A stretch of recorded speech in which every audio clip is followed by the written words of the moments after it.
आदरणीय अध्यक्ष जी, कांग्रेस के पास नेशनल सिक्योरिटी का विजन पहले था और आज तो सवाल ही नहीं उठता है। कांग्रेस ने हमेशा नेशनल सिक्योरिटी पर समझौता किया। आज जो लोग पूछ रहे हैं पीओके को वापस क्यों नहीं लिया, वैसे ये सवाल मुझे ही पूछ सकते हैं और किसको पूछ सकते हैं। लेकिन इसके पहले जवाब देना होगा पूछने वालों को। किसकी सरकार ने पीओके पर पाकिस्तान को कब्जा करने का अवसर दिया? जवाब साफ है, जवाब साफ है। जब भी मैं नेहरू जी की चर्चा करता हूं तो कांग्रेस और उसका पूरा इकोसिस्टम बिलबिला जाता है। पता नहीं क्या है। आदरणीय अध्यक्ष जी, हम एक शेर सुना करते थे, मुझे ज्यादा इसका ज्ञान तो नहीं है लेकिन सुनते थे। लम्हों ने खता की और सदियों ने सजा पाई। आजादी के बाद से ही जो फैसले लिए गए उनकी सजा आज तक देश भुगत रहा है।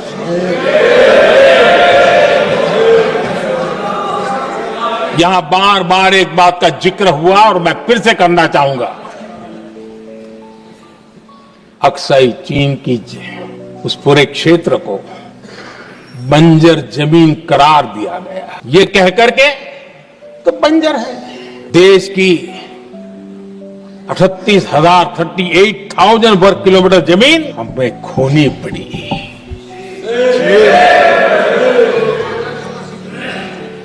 आदरणीय अध्यक्ष जी, मैं जानता हूं मेरी कुछ बातें चुभने वाली है। 1962 और 1963 के बीच कांग्रेस के नेता जम्मू कश्मीर के पूंछ, उरी, नीलम वैली और किशनगंगा को छोड़ देने का प्रस्ताव रख रहे थे। भारत की भूमि, आदरणीय अध्यक्ष जी, और वो भी लाइन ऑफ पीस के नाम पर किया जा रहा था।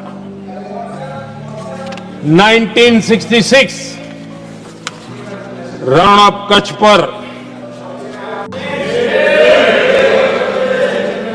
इन्हीं लोगों ने मध्यस्थता स्वीकार की। ये था उनका राष्ट्रीय सुरक्षा का विजन।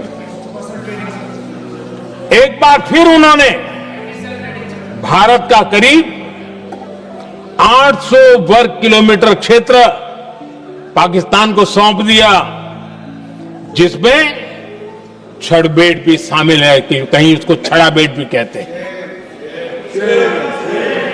1965 की जंग में हाजीपीर पास को हमारी सेना ने वापस जीत लिया था, लेकिन कांग्रेस ने उसे फिर लौटा दिया। 1971 पाकिस्तान के 93,000 फौजी हमारे पास बंदी थे। पाकिस्तान का हजारों वर्ग किलोमीटर एरिया हमारी सेना ने कब्जा किया था। हम बहुत कुछ कर सकते थे, विजय की स्थिति में थे। उस दौरान अगर थोड़ी सा विजन होता, थोड़ी सी समझ होती, तो पीओके वापस लेने का निर्णय हो सकता। वो मौका था, वो मौका भी छोड़ दिया गया। अरे इतना ही नहीं, इतना सारा जब सामने टेबल पर था, अरे कम से कम करतारपुर साहब को तो ले सकते थे, वो ही नहीं कर पाया। 1974 श्रीलंका को कच्चथीवु द्वीप को गिफ्ट कर दिया गया। आज तक हमारे मछुआरे भाई बहनों को इससे परेशानी होती है, उनकी जान पर आफत आती है। क्या गुनाह था तमिलनाडु के मेरे फिशरमैन भाई बहनों का कि आपने उनका हक छीन लिया और दूसरों को गिफ्ट कर दिया? कांग्रेस का दशकों से इरादा लेकर चल रही थी कि सियाचिन से सेना हटा दी जाए। आदरणीय अध्यक्ष जी, 2014 में देश ने इनको मौका नहीं दिया, वरना आज सियाचिन भी हमारे पास नहीं होता।